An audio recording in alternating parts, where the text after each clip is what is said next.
In this episode, we discuss how stressful and dangerous it can be to live life with underfunded future liabilities. She's Holly, and she helps people find financial freedom. He's Nate. He makes sense out of money. This is Dollars and Nonsense. If you follow the herd, you will be slaughtered.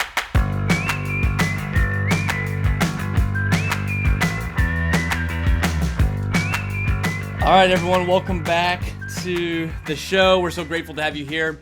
Holly, we're going to sit down and talk about something today. I thought, as we just get it going, that I would kind of share the idea behind this, or what stirred me to talk about this. People who've listened to the show for very long know that Nate is like a philosopher. I'm always thinking about, reasons why things work in the world, reasons why we are the way we are financially, reasons why all of this stuff happens, and try to relate it in some way to infinite banking, which is our specialty. And so in that same thing, we are reading in the news all the time about governments and pension programs, large corporations that have pensions, and we're constantly reading about how these plans are all underfunded. Like, there's very rarely a pension program or a government, future expense that is properly funded. It's this idea. We like to use the term capitalized in IBC. Yeah. Are you properly capitalized? And that's really what they're saying. They're saying that, like, these pension programs, these pensions with these different companies, whenever they say they're underfunded, that just simply means the promises they've made to the future retirees in their company, they have not been setting enough capital aside to be invested to be able to actually pay them what they've promised. It's called an underfunded liability, and sometimes there are things in the government especially that are just simply unfunded future liabilities. It's a cost, we know it's coming down the pike, and we're not setting any money aside to pay for it at all. And so you see this happening in the big scale, and these bigger companies and governments and so forth, they at least acknowledge that there is a future liability. They're on the hook for it. They've made contracts. They're obligated to do it, and they realize we have not been setting enough money aside to do this, and things start to get really weird whenever they're underfunded. Things become chaotic and stressful, which we're going to talk about. So, Holly, that leads us to this episode where I essentially took all of that and I said, you know what? In the world of personal economics, people are the same way, where all of us are living life and we know there are going to be future expenses, some that are huge, some that are smaller, but there are going to be things from small to big into the future that we are going to need money for. But oftentimes it goes completely unstated, or we don't think about the idea of being properly funded or properly capitalized to meet those events. We don't even think that way.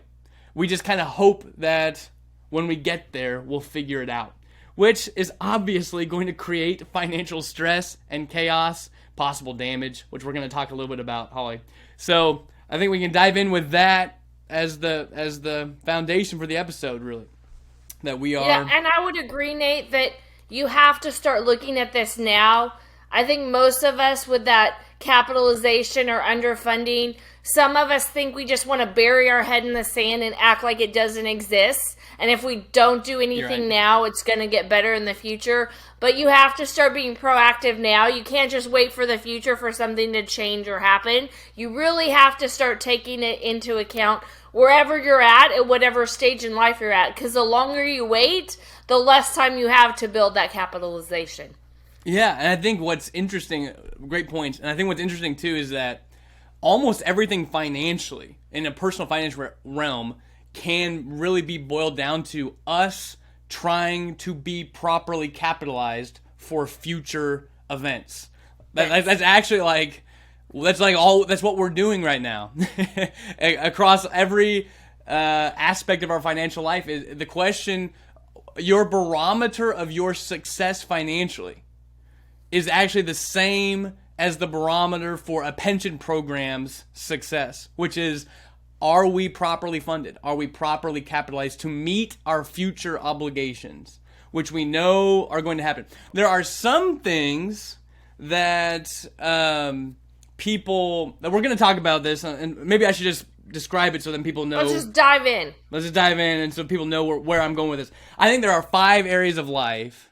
There's more than this, but there's 5 main areas of life where people often find themselves underfunded for something that is either guaranteed to happen in the future or is likely to happen in the future. And those 5 areas, some of them people probably already thinking in their head, but the first one will be retirement. The idea of a future where your body will slowly break down and at some point you can't work. Whether you want to or not, it's just likely at some point your income will go down just based on your ability to operate depending on what happens. So, but all that to say, number 1 is retirement. The second thing is emergencies, large emergencies that come out of nowhere.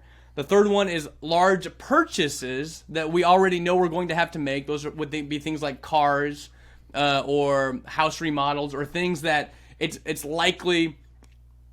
In other words, if you live in a home right now, things will wear out into the future. At some point, you're going to have to buy new appliances. You're probably going to have to replace windows. You're going to have to paint the inside. You're going to have to paint the outside. You're going to have to update the kitchen. You're going to have to do a lot of things.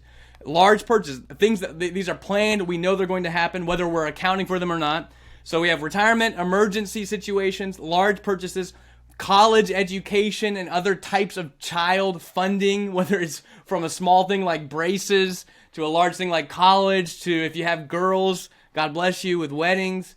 And there are just large future liabilities that are likely going to happen with that. And then the last one's going to be a little bit more complicated. I might spend some time in, and that's the idea of being properly funded in the case of investment volatility.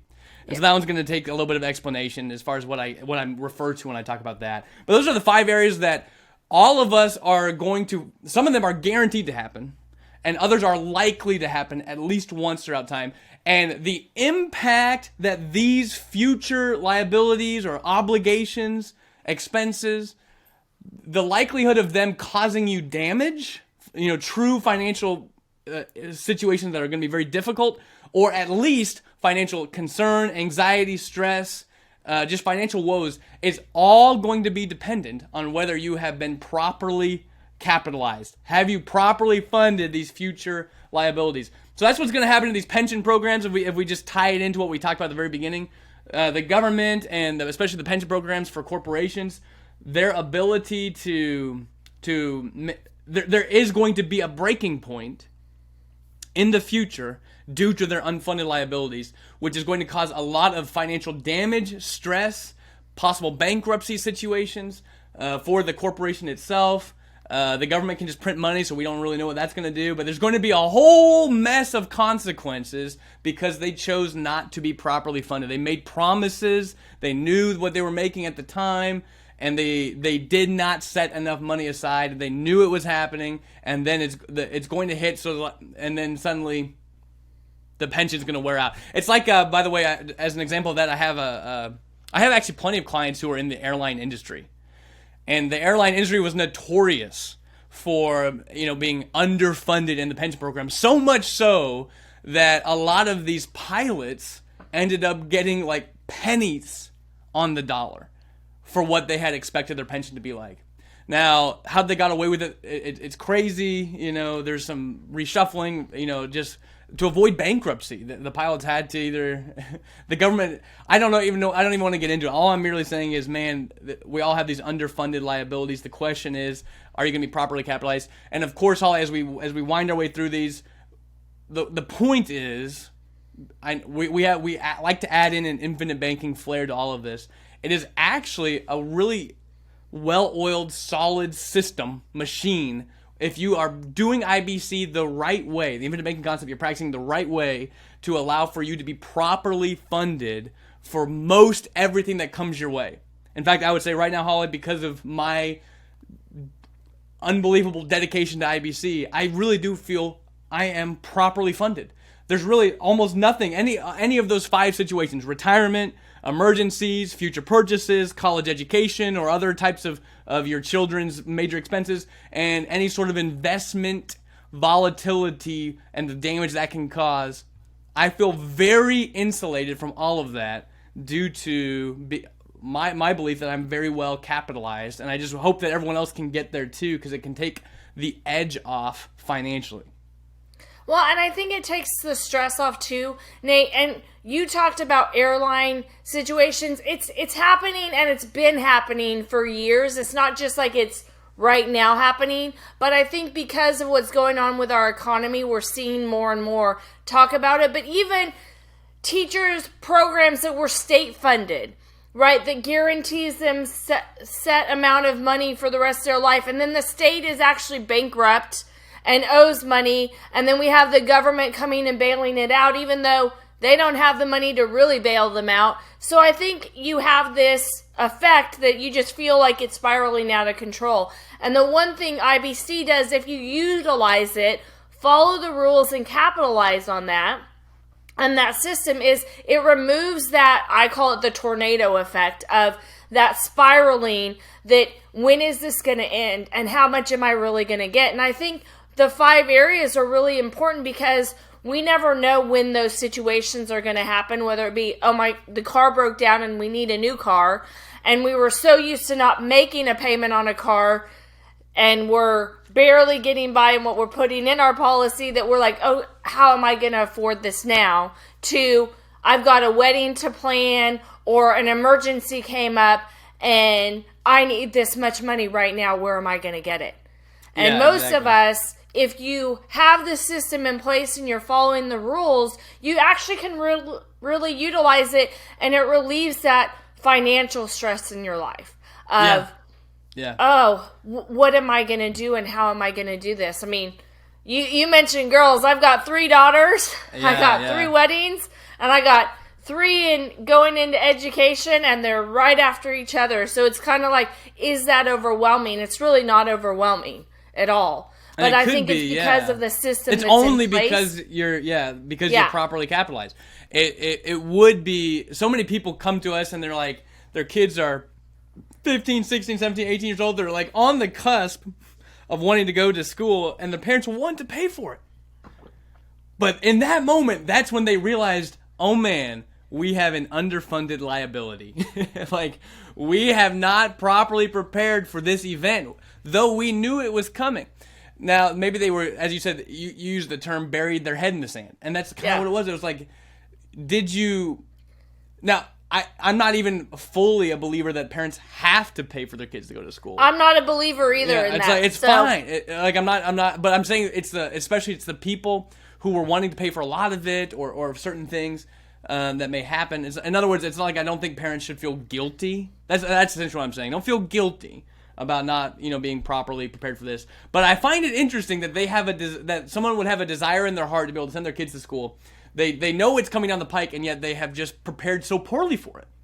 And it's like having an unfunded pension liability. It's like, we knew it was coming, we knew it was going to be expensive, and we just didn't prepare for it. And now they're here, and we have to adjust everything about our life, really, and how we're saving and everything about it, just to be able to do what we were always wanting to do in the first place. It's called being underfunded, and it causes stress that it doesn't have to cause if you live your life just simply conscious of the fact that in the future there are things that will come, and you will need capital to take care of those things, and solve for it in advance if you can. And I think the reality, Nate, is that with the IBC system in place and with it working, then you really have the ability to plan for those, whether it be emergencies or those future events, even if they're 2 years out or a year out, or hey, maybe they're coming. If you actually have established the system, there's things you can do. But if you're just now like you said, I want to pay for my kids' college is a big thing. And the kids are told all the time, go on trips and explore schools. I have a junior in high school, so I'm experiencing this, right? And my sophomore and freshman are, where do you want to go? What do you want to do? Where at schools you need to start planning now, right? So they're telling the students that, And yet I laugh that there's no communication to the parents. Well, how much does that school that you want to go to cost? Yeah. What does it look like? How much should you have been saving? What do they want to do? And so and my daughter actually said, they tell us to do all this, but they don't tell us at all about the cost of it. They don't tell us how we should have saved. They don't, what am I going to do, Mom? And I'm like, well, we have a pretty good system in place, right? Yeah. So they call college tuition like the new arms race. It's like, yes, every school is like paying, raising tuition prices, investing tons of money to try to attract schools and just to try to attract students, and it's just a vicious cycle of ever excessive cost. Or the amount of spam mail, like not just emails now, but like regular mail that we get, because we have 3 daughters. I'm like, trash. Yeah. But they're spending a lot of money doing it, and they're trying to get your kids into figuring out what they want to do. So at some point, as a parent, you have to start saying, even if you want to pay for it, or whether you feel like they should pay for some of it, you still have to equip them with the ability to be able to do that. Is the money in your bank account losing value instead of growing? Are inflation and taxes going to get better or worse? Conventional banking makes the bank rich using your money and pays you little to nothing in return.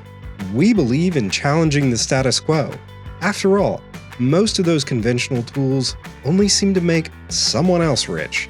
Let us show you how to beat the banks and inflation. Visit livingwealth.com/beatinflation. You'll receive instant access to what we call the beginner's course. This in-depth and easy-to-follow course teaches people how to create and profit from infinite banking. You can become debt-free, in control, and achieve financial security and significance. Stop letting the banks and Wall Street dictate your financial future. Go to livingwealth.com/beatinflation today to instantly receive free, no-obligation access to this priceless course on infinite banking. Again, that's livingwealth.com/beatinflation. Now back to Nate and Holly. And so, Holly, I wanted to, real quick, as we're kind of transition a little bit into what we're really referring to, what's the real liability in essence, and how to properly capitalize yourself. Yeah. I guess is where we can transition to. So we mentioned there's 5 main areas. Some of them we've already kind of brought up, some situations, but like the first one being retirement. The idea that, and I think people are aware of this one more than all the others, by the way. They truly are. They're aware of this one. They're like, we know we're supposed to be, at the very least, planning for retirement. You and I both don't like the word.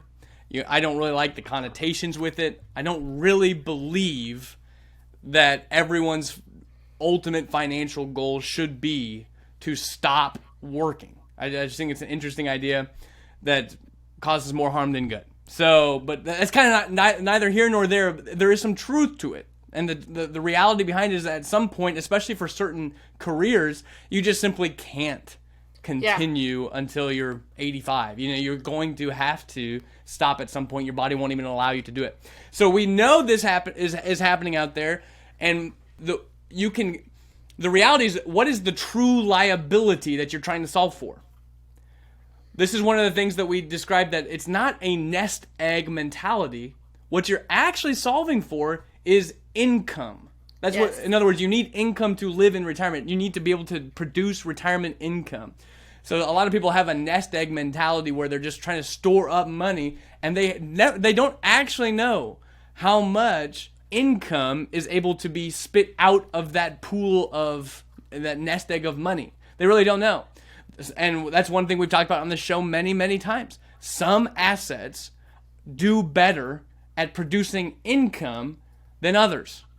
And we've talked about this many times. So if you like the stock market, let's say mutual funds, are surprisingly, for most people, the reason why it's surprising is because it's the most promoted form of retirement planning. But then when most people get to there, they realize, mutual funds and stock accounts are actually not very good at producing retirement income. They're fine to just let sit on the sideline, but the reality is you have to start selling your your holdings to get money to live on. So the only way to produce income is to sell your stuff. Anytime you're in a situation where the only way to get income is to sell stuff, it actually, you'll find out, by the way. Go ahead and try it out. Go listen to our other podcasts, but you'll find out that it can be a very precarious position, especially because if the things you're selling, if the price of those things goes up and down wildly for no reason under your control, then you may find yourself into a tough spot. So that's why other things do a better job. Policies do a very, very good job because of their steady, consistent growth and with interest and dividends without ever going down. It can produce steady income. We can know we can get a pretty accurate picture for what that's going to look like with very, very little variability. The same thing goes for passive income producing things. That's why, by the way, even most conventional planners tell you to switch to bonds whenever you're getting closer and closer to retirement for the income generating ability of the bond, as compared to having to sell stocks at whatever the prices are. It can cause a lot of issues. So the question that you really should be asking to determine if you're properly capitalized is, at my current pace of saving and investing and so forth, am I on track to be able to produce enough passive income to retire when I think it's likely I'll need to? There's so many variables there, Holly. There's so many assumptions there, but this is something that people should be conscious of as they move forward in life. Am I on track? If you never really give that much of a thought until you're 60 years old, which is very common, by the way, and you're wanting to wind down the business, but you actually have no clue, you can find out that you have been underfunded for this, like pension programs are finding out, and that your vision of retirement is going to be dramatically different than you thought. And the only way to be able to do it is you're going to have to start doing some weird things with money. In other words, you're going to take a lot of risk. You're going to have to gamble is really what you're going to have to do. To try to make up ground, you have to gamble. And if things work out in your gambles, then you might end up being okay. But if they fail, then you're going to be totally broke.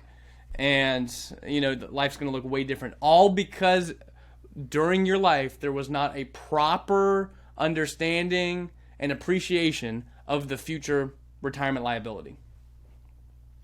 And in that reality, I think, Nate, I get asked this a lot. Well, how much do I need, right? And the reality is that number varies for every single person. And I think in my viewpoint, you still have this nest egg mentality of I need this much cash in order to survive retirement income. And I think the better question you posed is, how much passive income do I need? What is that passive income? It's not a nest egg that's just sitting there waiting for you to use it. It's also, how is that money flowing and continuing to produce income for you now, today, and in the future? So there isn't that magic ball to wave around and this much money will allow you to survive retirement. Right. It really is. We don't know what the economy is going to be. We don't know how much inflation's going to change, and we don't even know what our tax structure is going to be in the future. So I think all of that is to say there isn't a magic number that this person needs this much money, but you have to start thinking of, how do I create passive income now and in the future? Because we all at some point, like you said, Nate, are going to get to a point where we might not be able to work anymore. And because of that you brought up, Holly, about the kind of the chaos of the assumptions. In other words, because we're not in control of the stock market, we're not in control of the economy, tax brackets, inflation rates, all sorts of things. Because of that, the whole goal should be to be overfunded for future liabilities. Because of the potential for chaos to occur. And I find it interesting, this is why we think it can be a disservice, and why people in the IBC community kind of mock some conventional financial planning situations, because it's like they make all these nice, steady, well, here's your inflation rate, it's going to stay this 2%, for the whole time, and here's your steady growth of your stock market, we're just going to throw it at 8%, and we'll throw it down there on that paper, and here's your contributions, it's going to be steady and stagnant, and so we think you're on pace. And the reality is, though, as everything in the financial world, it's all based on assumptions. And people don't like this reality. They want some sort of objectivity black and white scenario to be painted for them. But unfortunately, in the financial world, there's not one. So this is why if you want to create a situation in which you are very secure in many different assumptions, the goal is to be overcapitalized. That really is the goal, to have capital. And so that's really the way it works for all of these, Holly. We talked about retirement, and we mentioned emergencies. Emergencies will happen. That's the whole idea, is that your life will not be a piece of cake. This is why everybody recommends an emergency fund of sorts. In the financial world, the emergencies will occur. And so I don't know if we really need to hit this too hard, Holly. No. The other one was large purchases, which we've kind of mentioned too as well. That and just for like a framework for this, Holly, I think you mentioned it, but I have clients who will have a car that they've got a car payment on. They got a car loan to get, and the car loan's about to be paid off, and so the payment is about to go away, and they're so happy when the car payment goes away. And I don't blame them for that. I mean, everyone likes to not have a car payment. But instead of being conscious of the fact that this car will not live forever, and I'm going to need to buy another one, somehow that money that used to be going to a car payment, it doesn't get stored up to take care of the future liability that is a car that's going to need to be bought. They don't set money aside. They're not capitalizing for it. They essentially just adopt what used to be a car payment into their lifestyle. And this is an issue due to not being conscious of a future liability. And so it becomes an issue whenever the car breaks down and they have to go buy a new car, and they realize, well, we didn't save money up for this purpose. And so we're going to have to go back to the car loan people and get a car loan. But on top of that, we're not even budgeting for a car payment anymore. So it's being underfunded suddenly causes some financial stress to be involved, where they're very concerned about having to make this new payment, and it's going to strap them. And that's what I'm trying to bring up, is that we should live life conscious of this and be able. That's one of the blessings, by the way, of IBC. We can talk numbers all day on a screen. But I think what Nelson Nash was trying to say is, wouldn't it be a pretty simple life if you just created a situation where you are properly capitalized, where you live on less than you make, you store up capital in a place that you can access all the time, and then whenever things like cars are needed, you take money out of this pool and you put the money back in, just like you would if it was got it from a different bank.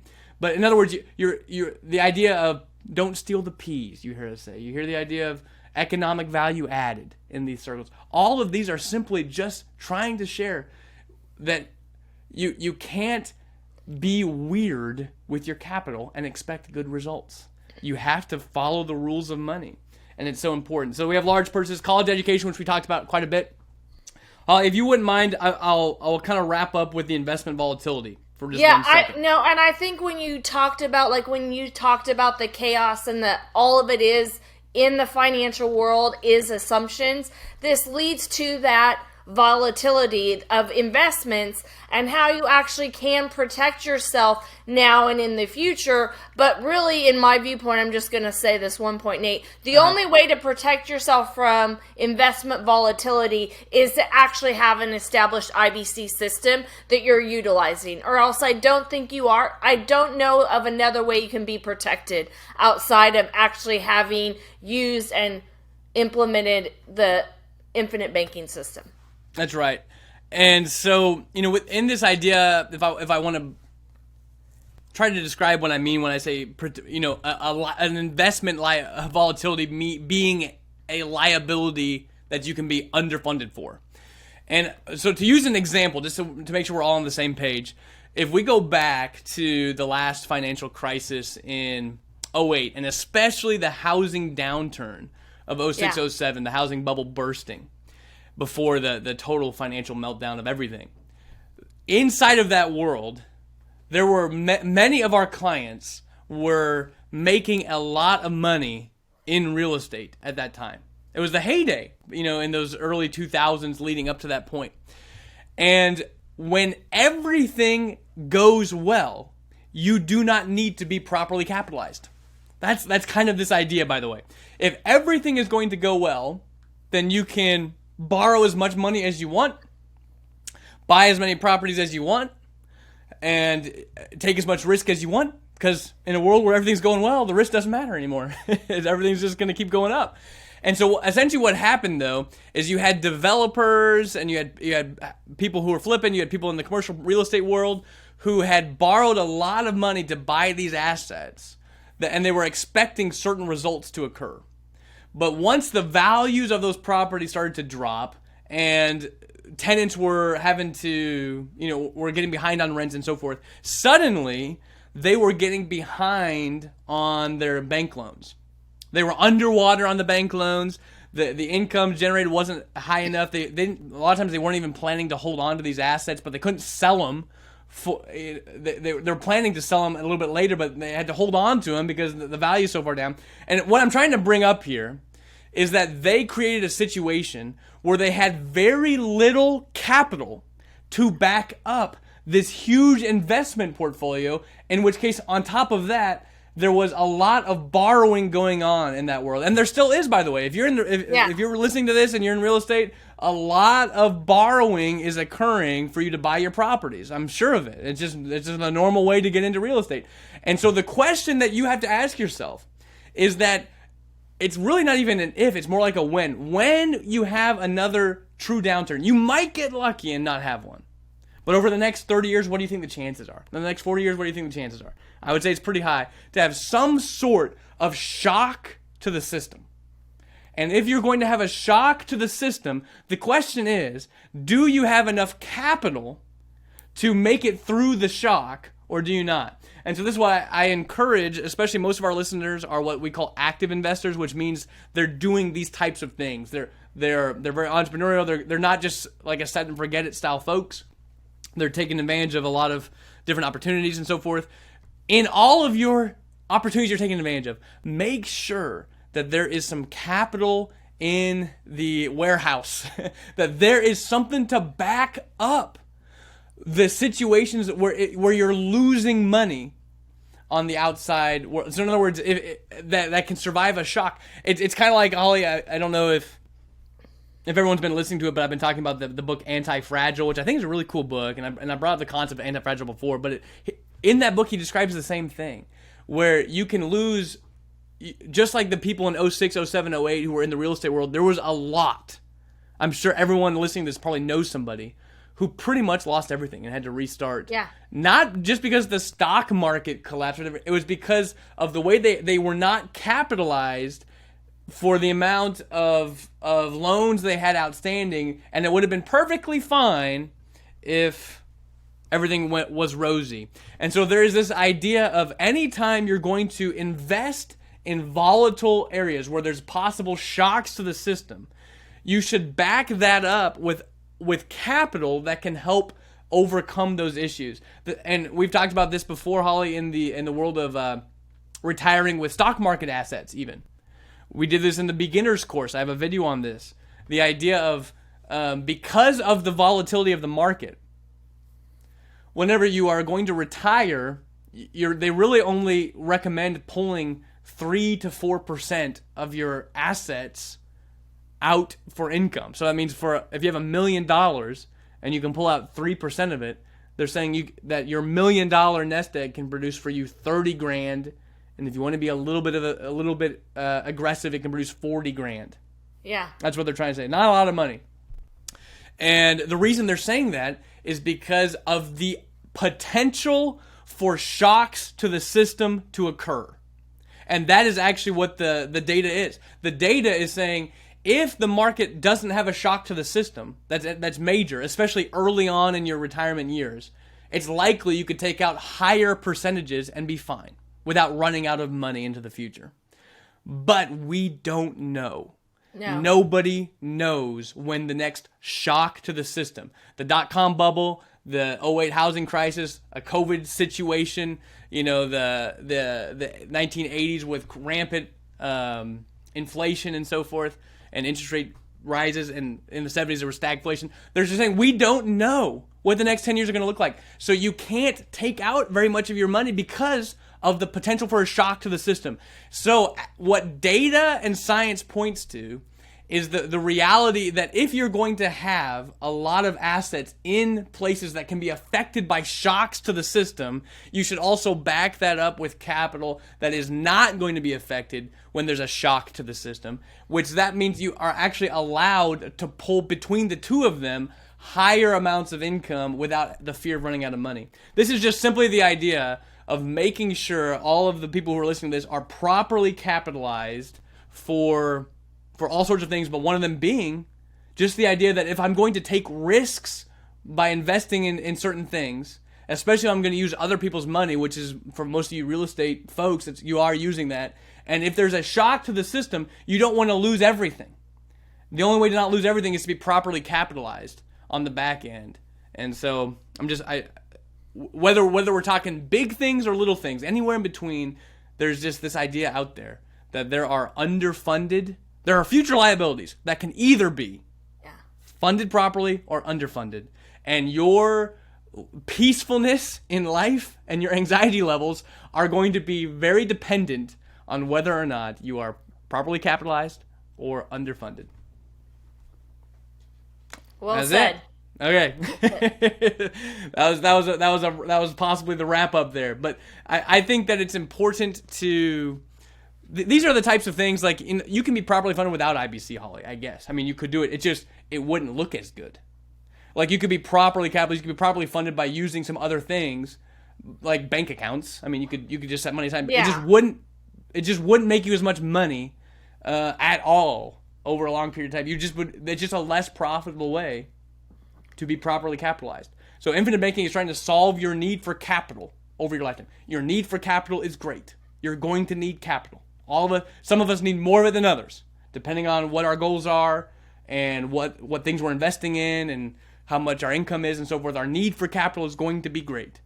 You can either have an adequate amount or you can be underfunded. And IBC is saying, hey, life's a lot better if you are adequately funded. You're properly capitalized for the future life events that are going to come your way. And life is much simpler and less stressful when that's the case. Yeah.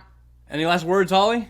Should we close it down? No, I just monologued it towards all. the end. Perfect. Okay, it sounds great. Well, everyone, thank you so much for joining us. Once again, if you are benefiting from the podcast, we would appreciate greatly a like or a review wherever you consume the content. That is the best way for us to get the podcast out there and well known. But this has been Dollars and Nonsense. If you follow the herd, you will get slaughtered. For free transcripts and resources, please visit livingwealth.com/E174.